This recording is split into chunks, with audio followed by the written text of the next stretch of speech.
자, 회의관리 1급 문제 61번부터 70번까지 한번 보겠습니다. 자, 회의관리 1급 문제 61번입니다. 다음 중 소득세법상 연금소득으로 올바르지 않은 것은 입니다. 자, 1번부터 한번 봅시다. 개인연금 및 퇴직연금의 경우 일시금 수령이 아닌 연금소득으로 분류한다. 개인연금하고 퇴직연금이 있을 때 이제 이거를 연금식으로 받냐 아니면은 연금을 들었는데 한 번에 받을 거냐, 두 가지 선택지가 있습니다. 연금 수령은 말 그대로 연금 소득입니다. 근데 연금 외 수령은 뭐냐면은 기타 소득으로 봐요. 그래서 일시금 수령이 아닌 경우를 연금 소득으로 분류한다니 맞는 얘기가 됩니다. 그 다음에 2번 국민연금만 존재하는 경우 2월달에 연말정산 실시하여 모든 납세 의무를 종결한다. 물론 이제 근로소득세는 2월달인 건 맞지만 국민연금만 존재할 때는요 1월달에 연말정산을 하고 다 끝내버립니다. 그래서 월이 틀렸어요. 그래서 2번은 틀렸고요. 그 다음 3번 연금소득 공제 한도 금액은 900만원이다. 그렇죠. 연금소득 공제 한도는 최대 900만원까지 적용하고 있고요. 그 다음에 사적연금은 사학연금, 우체국연금, 교직원연금 등 해당한다. 맞습니다. 사적연금. 공적연금은 우리가 이제 의무적으로 가입을 해야 되는 국민연금, 이렇게 보면 돼요. 그래서 올바르지 않은 소득은 몇 번? 2번으로 체크해 주시면 되겠습니다. 자, 회의관리 1급 문제 62번입니다. 다음 중 근로소득의 비과세 소득으로 올바르지 않은 것은 입니다. 근로소득의 비과세입니다. 자, 볼까요? 자, 1번 일원근로소득은 10만원 비과세한다. 10만원 맞나요? 10만원이 아닌 걸로 알고 있는데 10만원은요 예전의 거입니다. 그래서 15만원을 바뀐 지는 좀 됐어요.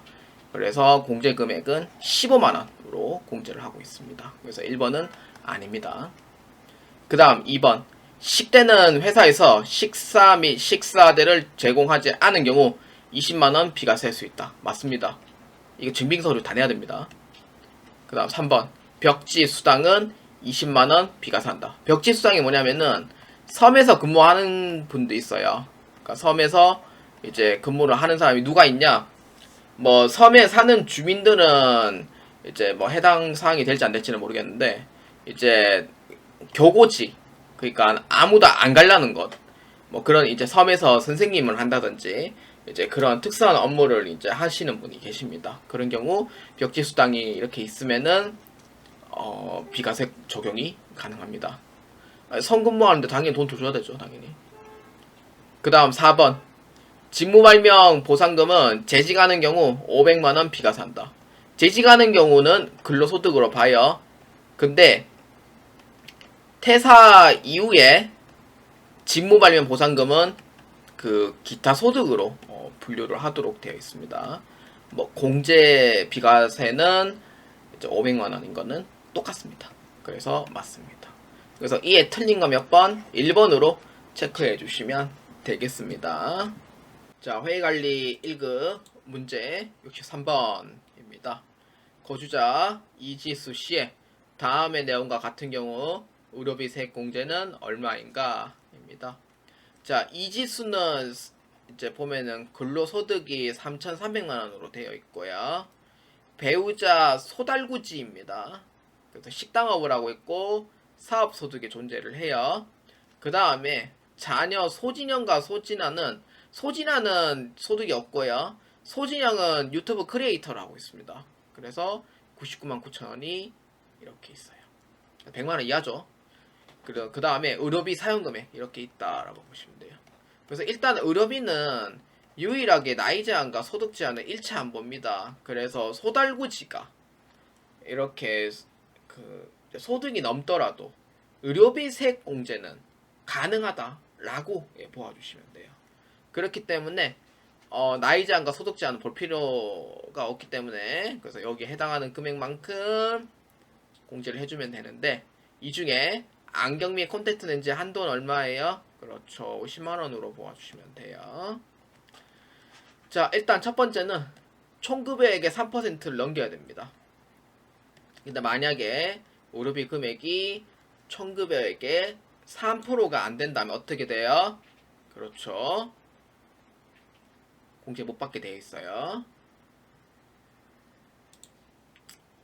자, 그래서 자 한번 시작해 보도록 합시다.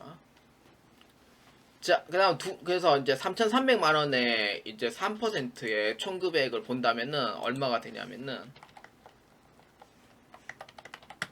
99만 원 이상을 사용을 해줘야 돼요. 그 다음에 여기에서 이제 그 의료비 사용 금액 얼마냐면은 241만 원이에요. 아, 241만 원 아닙니다. 이거 더 높을 건데. 자, 볼까요? 아, 340만 원. 이렇게 됐죠. 그 다음에 이걸 했으면은 2번에서 1번 값을 빼면 됩니다. 그러니까 99만원 이상을 써야지만 공제가 돼요. 그러니까 그 99만원 이하는 공제 대상에서 제외니까 그거 다 빼주고요. 그래서 340만원에서 99만원만큼 해주면 돼요. 그래서 얼마냐니까 241만원입니다. 자, 거기에서 241만원이니까 세액공제 얼마예요? 15%만큼 세액공제를 해줘요. 그러면 여기에 곱하기 0.15가 되는 거죠. 그래서 얼마냐면은 36만 1,500원이다 라고 보아주시면 돼요. 그래서 이에 해당한 정답 몇 번? 4번으로 체크해 주시면 되겠습니다. 자, 회의관리 1급 문제 64번입니다. 다음에 양도소득 과세 대상으로 올바르지 않은 것은 입니다. 자, 1번 토지 및 건물, 미등기 포함. 아, 당연히 그 양도소득세 해당이 되죠. 그 다음 2번 소유권 이전을 위한 등기 등록에 관계없이 매매 교환, 법인의 현물 출자 등으로 자산이 유상으로 소유권이 이전된 경우를 의미합니다. 유상입니다. 자, 해당이 되죠. 자, 3번입니다. 1세대 1주택을 보유하고 있으며 2년 이상인 경우, 이 경우에는 1세대 1주택, 그러니까 보유기간이 일정 지나면은 비과세 해당이 되죠. 그래서 양도소득 대상에서 제외입니다. 비과세 되는 거고. 4번 지상권, 전세권 등기된 부동산 임차권, 이거는 양도소득에 해당이 돼요. 그래서 이에 올바르지 않은 거 몇 번? 3번으로 체크해 주시면 되겠습니다. 자, 회의관리 1급 문제 65번입니다. 다음 중 소득세 확정 신고를 해야 되는 경우는 무엇인가? 입니다. 1번 퇴직소득만 존재하고 다른 소득이 없는 경우입니다. 퇴직소득만 존재를 하는 경우에는 원천징수로서 끝나요. 그래서 확정 신고할 필요가 없습니다. 그렇기 때문에 해야 되는 경우는 아니고요. 2번 외국 이자 소득 및 배당 소득이 존재하는 경우. 외국인 경우에는 분리가세 안 됩니다. 위에서 아까 제가 중복된 게 있어가지고 자, 분리가세가 안 돼요. 그렇기 때문에 소득세 확정 신고를 해야 되는 거고요.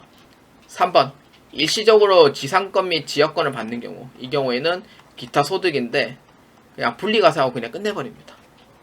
그 다음 4번 분리가세 가능한 일용 근로소득이 존재하는 경우, 일용 근로소득 자체가 분리가세예요. 그렇기 때문에 확정 신고할 필요가 없어집니다. 그래서 이에 해당한 정답 몇 번? 65번에 2번으로 체크해 주시면 되겠습니다. 자, 회의관리 1급 문제 66번입니다. 다음 중 설명하는 내용에서 연말정산 소득공제 및 세액공제에서 올바르게 설명하지 않은 것은 입니다. 자, 1번입니다. 신용카드 소득공제는 총 급여액에서 25% 이상 사용하는 경우 공제할 수 있으며 최대 한도는 500만원까지 공제할 수 있습니다. 총 급여액의 25% 이상 써야 되는 거는 맞고, 최대 한도는 원래 300만원인데 그게 추가적으로 되는 게 있어요. 그래서 500만원까지 한도 공제가 되는 것도 맞습니다. 그 다음 2번 수혜입니다. 개인연금 및 퇴직연금 세액공제는 본인만 공제 가능하며 세액공제는 소득에 따라 15에서 12%로 세액공제할 수 있습니다. 둘 다 존재하는 경우 최대 금액 900만원까지 가능합니다. 맞아요? 그렇죠. 맞다. 이렇게 보시면 돼요. 그 다음 3번 진주입니다. 세액공제가 아무것도 존재하지 않는 경우 13만원 세액공제할 수 있습니다. 맞습니다. 자, 그 다음 4번 영재입니다. 정치자금 세액공제는 기본공제 대상자가 충족되는 경우 공제될 수 있습니다. 자, 정치자금 세액공제 누구만 돼요? 맞아요. 본인만 가능하죠. 그러니까 기본공제 대상자가 충족 가능하다는 얘기 자체가 맞지가 않는 거예요. 그렇기 때문에 이에 올바르지 않은 건 몇 번이에요? 정답은 4번으로 체크해 주시면 되겠습니다. 자, 회의관리 1급 문제 67번입니다. 다음 중 해당하는 완납적 원천징수가 아닌 것은 입니다. 완납적 원천징수입니다. 그러니까 납부함으로써 끝나는 거예요. 자, 1번 슬롯머신, 소싸움 등 기타 소득이 발생한 경우 이거는 완납적 원천징수에 해당이 됩니다. 그 다음 2번 예금이자 비영업대금의 이자가 발생한 경우 예금이자인 경우에는 2천만원 이제 이하인 경우에는 분리과세가 해당이 됩니다. 근데 이거는 조건부이기 때문에 완납적 원천징수가 2천만원 이하일 때는 해당이 되죠. 그 다음에 비영업대금 이자가 발생한 경우 맞죠? 그 다음 3번 뇌물 알선수재 배임수재가 발생한 경우 뇌물 알선수재 배임수재는요 요거는 분리과세가 안됩니다. 이거는 확정신고 납부를 해줘야 되기 때문에 완납적 원천징수가 아니에요. 그래서 해당 사항이 아니다. 비실명대금의 이자는 완납적 원천징수에 해당이 됩니다. 그래서 이에 틀린 건 몇 번? 3번으로 체크해 주시면 되겠습니다. 자, 회의관리 1급 문제 68번입니다. 다음 중 홍지희 씨의 총급액은 얼마인가? 입니다. 홍지희의 10월 급여 330만원. 자, 여기에 자 10대입니다. 식사 및 식사대를 제공받고 있다. 자, 회사에서 밥을 줘요. 보조금 받아요. 그럼 뭐예요? 과세인 거죠. 그 다음 두 번째 자가운전 보조금. 본인의 차량으로 업무를 수행하고 있으며 별도의 여비를 받고 있지 않습니다. 이건 뭐예요? 그렇죠. 이건 비과세죠. 비과세인데 뭐예요? 20만원까지니까 10만원은 포함 이제 추가로 과세시켜줘야 됩니다. 그 다음 3번 연구보조비. 기업 부설 연구소에 소속되어 있으며 20만원. 이건 뭐예요? 비과세죠. 해당 사항이 없고. 그 다음에 육아수당. 10세의 자녀가 있으며 30만원. 6세 이하까지 자녀는 10만원까지 비과세지만 이거는 나이가 지났기 때문에 올 과세입니다. 그 다음 연장근로수당. 홍지희는 사무직이며 초과근로를 지급한다. 포함시켜야 되는 거죠. 그래서 이렇게 보아주시면 됩니다. 자, 그렇기 때문에 다 더해주면 돼요.